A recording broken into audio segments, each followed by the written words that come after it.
అనపర్తి మండలం పొలమూరు గ్రామ పంచాయతీ కార్యాలయంలో స్వచ్ఛాంధ్ర స్వచ్ఛ దివాస్ కార్యక్రమాన్ని అత్యంత ఉత్సాహంగా నిర్వహించారు. ఈ కార్యక్రమంలో అనపర్తి శాసనసభ్యులు నల్లమిల్లి రామకృష్ణారెడ్డి ముఖ్య అతిథిగా పాల్గొని అధికారులతో, గ్రామస్తులతో మరియు మహిళలతో కలిసి స్వచ్ఛతా ప్రతిజ్ఞ చేశారు. అనంతరం స్వర్ణాంధ్ర స్వచ్ఛాంధ్రలో భాగంగా ఎమ్మెల్యే స్వయంగా రోడ్డును శుభ్రం చేసి గ్రామ ప్రజలకు ఆదర్శంగా నిలిచారు. ఈ సందర్భంగా ఎమ్మెల్యే మాట్లాడుతూ ప్రతి నెల 3వ శనివారం నిర్వహిస్తున్న ఈ కార్యక్రమం యొక్క ముఖ్య ఉద్దేశాన్ని ప్రజలకు వివరించారు. వ్యక్తిగత శుభ్రతతో పాటు పరిసరాలను పరిశుభ్రంగా ఉంచుకోవడం వలన అనారోగ్యాలకు దూరంగా ఉండవచ్చని, ఇది రేపటి ఆరోగ్యకరమైన సమాజానికి బాటలు వేస్తుందని పేర్కొన్నారు. ప్రధానమంత్రి నరేంద్ర మోడీ స్వప్నం స్వచ్ఛ భారత్ మరియు రాష్ట్ర ముఖ్యమంత్రి చంద్రబాబు నాయుడు ఆశయాల మేరకు ప్లాస్టిక్ నిర్మూలన, పర్యావరణ పరిరక్షణపై అవగాహన కల్పించడమే ఈ కార్యక్రమం ప్రధాన ఉద్దేశ్యమన్నారు. ఇంటి చెత్తను రోడ్లపై వేయకుండా పంచాయతీ ద్వారా వచ్చే చెత్త బండ్లు, స్వచ్ఛ రథాలను సద్వినియోగం చేసుకోవాలని ప్రజలకు పిలుపునిచ్చారు. కేవలం పరిశ్రమల నుండే కాదు, మనం వాడే ఏసీలు, వాహనాలు, ప్లాస్టిక్ వాడకం ద్వారా కూడా పర్యావరణ కాలుష్యం పెరుగుతుందని ఎమ్మెల్యే హెచ్చరించారు. ప్రకృతిని పరిరక్షించడం మన సనాతన సంస్కృతిలో భాగమని గుర్తు చేశారు. యోగాలో ప్రకృతి పరిరక్షణ ఒక అంతర్భాగమని, కేవలం ఆసనాలు వేయడమే కాకుండా ప్రకృతిని కాపాడడం కూడా యోగాలో భాగమని వివరించారు.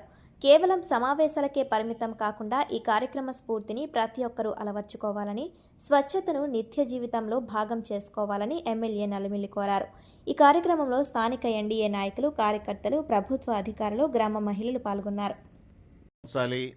సమాజాన్ని పరిశుభ్రంగా ఉంచాలి, తద్వారా ప్రకృతిని పరిరక్షించాలని ఒక ఆలోచన చేసి ఈ కార్యక్రమాన్ని నిర్వహించడం, ముఖ్యంగా మహిళల ఆత్మగౌరవం కాపాడడం కోసం మరుగుదొడ్లు ఏర్పాటు చేసి ఈ కార్యక్రమాన్ని చేపట్టి పెద్ద ఎత్తున అమలు చేస్తూ ఉంటే, మన రాష్ట్ర ముఖ్యమంత్రి గారు చంద్రబాబు నాయుడు గారు గతంలో ముఖ్యమంత్రిగా ఉండగా కూడా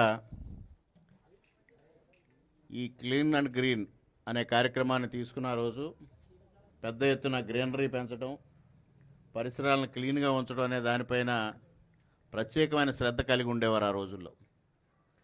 అటువంటి నేపథ్యం మరలా ఇవాళ వారు ముఖ్యమంత్రి అయిన తర్వాత ప్రధానమంత్రి గారి ఆలోచనలకు అనుగుణంగా ఇక్కడ స్వచ్ఛాంధ్ర కార్పొరేషన్ ఏర్పాటు చేసి ఆ కార్పొరేషన్ ద్వారా స్వర్ణాంధ్ర స్వచ్ఛాంధ్ర అనే కార్యక్రమాన్ని తీసుకుని ప్రతి 3వ శనివారం ఈ అవగాహన సదస్సులు పెట్టడం జరుగుతూ ఉంది. మనం ఈ అవగాహన సదస్సుల్లో వినడం, వెళ్ళిపోవడం కాకుండా ప్రతి ఒక్కరూ పరిసరాలను పరిశుభ్రంగా ఉంచుకోవాలి, మన ఇంట్లో ఉన్న చెత్తను తొలగించి వీధిలో వేసేయడం అనేది, తక్కువ గ్యాస్ వాడకం ద్వారా ప్రకృతి పరిరక్షణలో ఎంతో కొంత భాగస్వాములు అవ్వడం, మరొక పక్క పొదుపు చేసుకోవడం, ఈ విధంగా మనందరం ముందుకు వెళ్ళాలి అనేది నరేంద్ర మోడీ గారి యొక్క ఆలోచన. ఇవాళ మహిళల కోసం ఏ విధమైన కార్యక్రమాలు నరేంద్ర మోడీ గారు చేస్తున్నారనేది కూడా మీ అందరికీ తెలుసు. మీ అందరి ఆత్మగౌరవాన్ని పరిరక్షించడం కోసం వారు స్వచ్ఛ భారత్ కార్యక్రమాన్ని తీసుకున్నారు. స్వచ్ఛ భారత్ కార్యక్రమం ద్వారా పెద్ద ఎత్తున మరుగుదొడ్లు నిర్మాణం చేసి మీ అందరికీ ఆత్మగౌరవాన్ని కాపాడాలి అనే ఒక ఆలోచనకు వచ్చారు.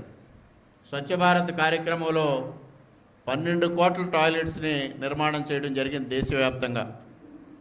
అదేవిధంగా ఇవాళ మీకు ఉచితమైన గ్యాస్ కనెక్షన్స్ ఇచ్చారు. మీరందరూ కట్టెల పొయ్యిలతో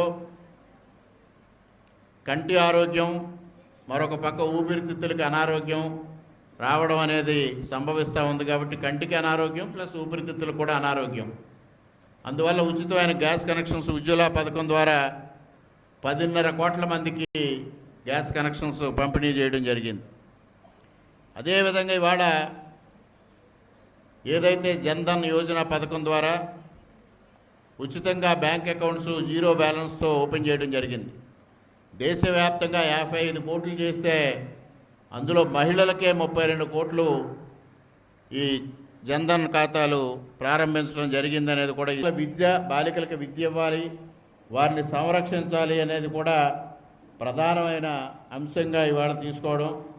అదేవిధంగా మీరంతా స్వయం సహాయ సంఘాల నుంచి వచ్చారు. మీ అందరికీ కేంద్ర ప్రభుత్వం ఏ విధంగా సహకారం అందిస్తూ ఉందో కూడా మీ అందరికీ తెలుసు.